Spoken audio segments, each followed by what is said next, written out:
اور آئیے دوستو، آج ہم ایک ایسی سٹوری پر بات کرنا چاہ رہے ہیں جس میں ایک حکمران ہوتا ہے، بادشاہ ہوتا ہے جس کا نام ہوتا ہے ضیاء الدین۔ اس کی کوئی اولاد نہیں ہوتی، پھر سالوں بعد پہلے وہ صدقے خیرات دیتا رہتا ہے اور سالوں بعد جا کر اس کی اولاد ہوتی ہے جو کہ ایک بیٹی ہوتی ہے۔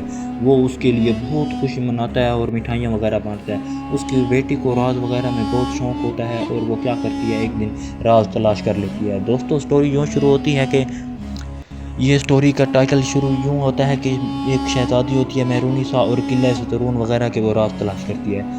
تو دوستوں بہت پرانے زمانے کی بات ہے جب نہ ریل گاڑیاں ہوتی تھی اور نہ بجلی کی روشنی، جب رات کا اندھیرا اصل میں اندھیرا ہوتا تھا اور آسمان پر چمکتے ستارے لوگوں کے لیے رہنما ہوتے تھے۔ اس دور میں ہند کے ایک دور دراز علاقے میں ایک عظیم سلطنت تھی جس کا نام تھا نوراباد۔ یہ سلطنت نہ صرف اپنی دولت اور حسین مناظر کے لیے مشہور تھی بلکہ اپنی انصاف پسند بادشاہت کے لیے بھی۔ بادشاہ ضیاء الدین ایک عظیم حکمران تھا۔ اس کی عدالت میں کبھی ناانصافی نہیں ہوتی تھی۔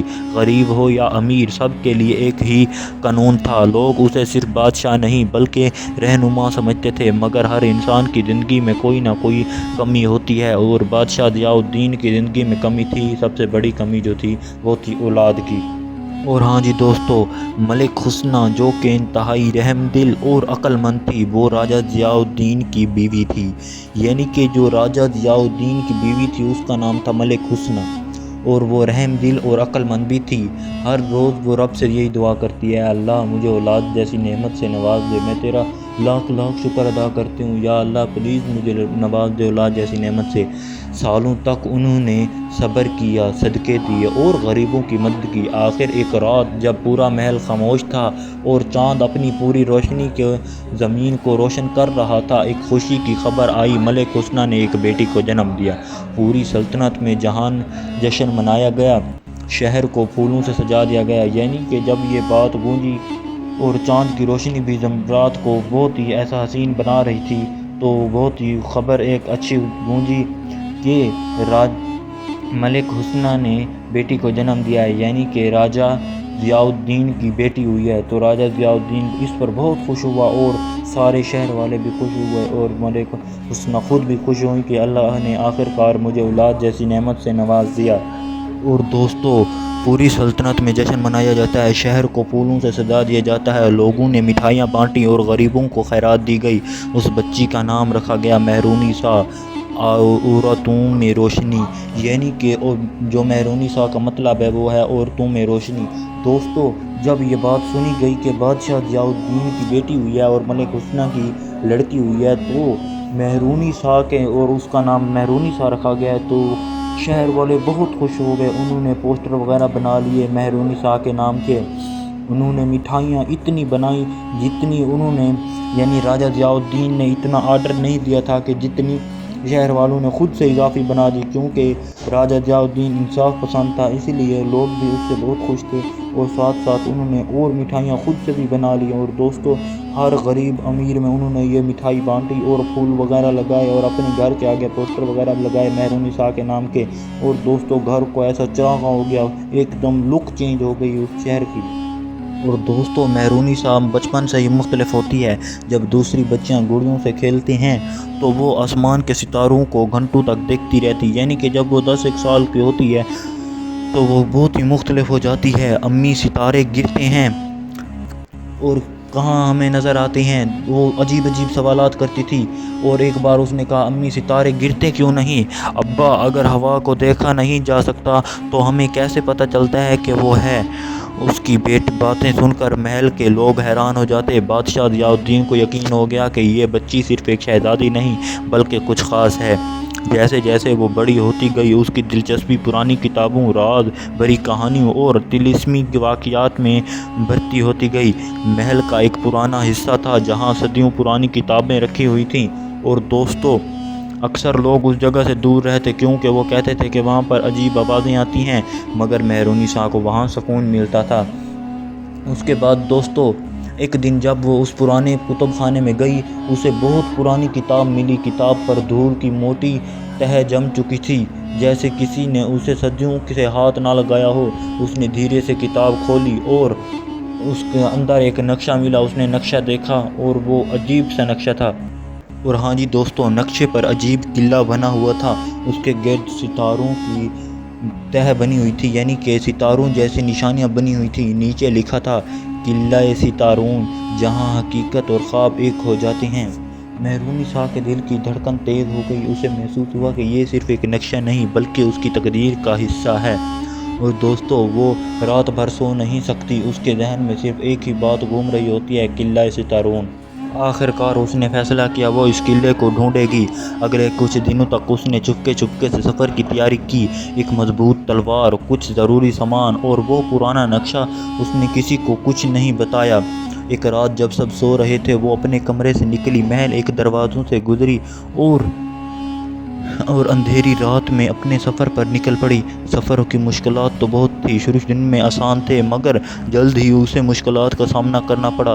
گھنے جنگل جہاں سورج کی روشنی مشکل سے زمین تک پہنچتی تھی، عجیب آوازیں، پتوں کی سرسراہٹ اور کبھی کبھی کسی انجان جانور کی چیخ۔ ایک رات جب وہ آگ جلا کر بیٹھی تھی، اسے محسوس ہوا کہ کوئی اسے دیکھ رہا ہے۔ اس نے تلوار سنبھالی اور ایک بزرگ شخص دیکھا، یعنی کہ جب وہ سفر پر جانے والی تھی تو اس نے اپنا سامان باندھ لیا، جس میں تلوار وغیرہ تھی، شوز وغیرہ تھے اور کچھ اور ضروری سامان تھا، اور سب سے مین تھا نقشہ، جو کہ اس کے لیے سب سے مین تھا۔ اور ہاں جی دوستو، ایک رات جب وہ جلا کر آگ بیٹھی ہوتی ہے، اسے محسوس ہوا کوئی اسے دیکھ رہا ہے، اور وہ اس تلوار کو سنبھال لیتے ہیں جو کہ اس کے پاس ہوتی ہے۔ پھر اسے ایک بزرگ شخص دکھتا ہے تو وہ کہتا ہے، اس کا نام تھا بابا صفدر، یعنی اس بزرگ کا جو نام تھا وہ تھا بابا صفدر۔ شہزادی، اس نے نرمی سے کہا، یعنی بابا صفدر تھا، وہ کہتا ہے شہزادی، نرمی سے وہ پکارتا ہے، تمہاری منازل آسان نہیں۔ مہرونیسا نے حیرانی سے پوچھا، آپ کون ہیں؟ میں صرف ایک مسافر ہوں، مگر تمہاری منازل کا راز جانتا ہوں۔ وہ بابا صفدر کہتا ہے، تمہاری زندگی کے 3 امتحان ہیں۔ بابا صفدر نے اسے بتایا کہ قلعہ ستارون تک پہنچنے کے لیے اسے 3 امتحان دینے ہوں گے۔ پہلا ہوگا ہمت، دوسرا ہوگا عقل اور تیسرا ہوگا سچائی۔ پہلا امتحان ہمت اس کا یہ ہوتا ہے کہ اسے ایک گہری گھاٹی میں اترنا ہوتا ہے۔ اندھیرا اتنا گہرا ہوتا ہے کہ سانس لینا مشکل ہو جاتی ہے، اور دوستوں ہر طرف سے آوازیں آتی ہیں، کسی کے رونے کی اور کسی کے ہنسنے کی۔ دوستوں مگر مہرونیسا اپنی ہمت نہیں ہارتی۔ دوسرا امتحان اس کا ہوتا ہے عقل کا۔ ایک پرانا دروازہ تھا جس میں پہیلیاں لکھی تھیں، ہر پہیلی مشکل سے مشکل ہو گئی، گھنٹوں کی محنت کے بعد اس نے سب حل کر لی۔ تیسرا امتحان اس کا ہوتا ہے سچائی کا۔ ایک آئینہ تھا جو روح تک دکھ سکتا تھا، اگر تم جھوٹ بولو تم کبھی یہاں سے نکل نہیں جا سکو گے۔ آواز آئی، تم کیوں جا رہی ہو؟ مہرونیسا نے کہا، میں اپنی پہچان ڈھونڈنے جا رہی ہوں۔ آئینہ روشن ہو گیا، اور دوستوں روشن ہونے کے بعد آخر کار قلعہ ستاروں کا راز بھی اسے جان لیا۔ آخر کار وہ قلعے تک پہنچ گئی، اور دوستوں آخر وہ قلعے تک پہنچتی ہے تو وہ قلعہ واقعی ستاروں کی طرح چمک رہا ہوتا ہے، اندر ایک روشنی کا سایہ ہوتا ہے۔ تم نے امتحان پار کر لیا، یعنی کہ جب وہ دور سے دیکھتی ہے کہ ستارہ اتنا چمک رہا ہوتا ہے اور اس کے ساتھ ستارے وغیرہ بھی ہوتی ہیں، یعنی کہ جیسا اس نے سوچا تھا اور جیسا اس نے سنا تھا ویسا کچھ بھی نہیں تھا، بلکہ اس سے 1000 گنا لاکھوں گنا بڑھ کر وہ زیادہ خوبصورت تھا، اور اتنا چمک رہا تھا کہ جیسے ادھر اندھیرا تھا، یعنی کہ چاند وغیرہ کی روشنی بھی تھی، مگر سب سے زیادہ روشنی اس محل کی تھی۔ اور دوستوں اندر ایک روشنی کا سایہ تھا۔ تم نے امتحان پار کر لیا، اس نے کہا، اب تمہیں فیصلہ کرنا ہے، طاقت یا سچ؟ مہرونیسا نے کہا، سچ۔ اسی لمحے قلعہ اچانک چمک اٹھا، اسے سمجھ آ گیا کہ اصل طاقت اندر ہوتی ہے، انسان کے سچ، اس کی ہمت اور اس کی نیت میں۔ دوستوں جب وہ واپس آئی تو اب کچھ بدل چکا تھا، اس کی سوچ گہری ہو گئی تھی، اس کا دل مضبوط ہو گیا تھا۔ بادشاہ ضیاء الدین نے اسے بلایا اور گلے لگایا زور کا، کیونکہ جب ایک باپ سے اس کی اولاد جدا ہوتی ہے تو باپ کو بہت تکلیف ہوتی ہے، اور کیونکہ وہ راز جاننے کے لیے بنا بتائے گئی تھی تو اس کو بہت ہی شدت سے تکلیف ہوئی تھی، مگر جب وہ واپس آئی تو اس کے سارے گلے شکوے ختم ہو گئے۔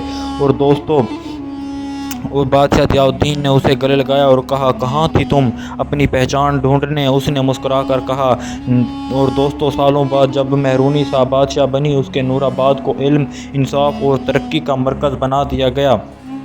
اور اس کے بعد دوستوں لوگ کہتے تھے کہ آج بھی جب رات ہو ستارے چمکتے ہیں، قلعہ ستاروں کا نہیں بلکہ اس سے زیادہ چمکتا ہے۔ قلعہ ستارون کہیں نہ کہیں نظر آتا ہے، مگر صرف ان لوگوں کو جو سچ، ہمت اور امید پر قائم ہوتے ہیں۔ یہ کہانی صرف ایک شہزادی کی نہیں بلکہ ہر اس انسان کی ہے جو اپنی پہچان ڈھونڈنے کا حوصلہ رکھتا ہے۔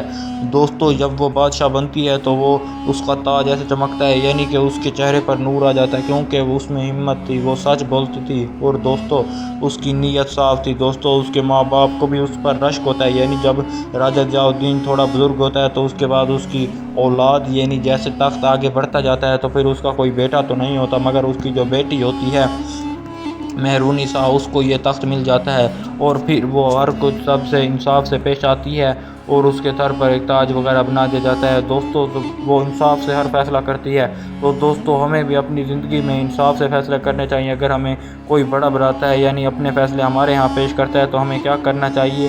ہمیں اس کے فیصلے پوری اچھی نیت سے اور ایمانداری سے کرنا چاہیے، نہ کہ دوسرے کے حق میں فیصلہ لیا جائے جو کہ غلط ہو۔ اس لیے دوستو انصاف سے ایک دوسرے کے فیصلے کیا کرو اور خوشی سے رہا کرو ایک دوسرے کے ساتھ۔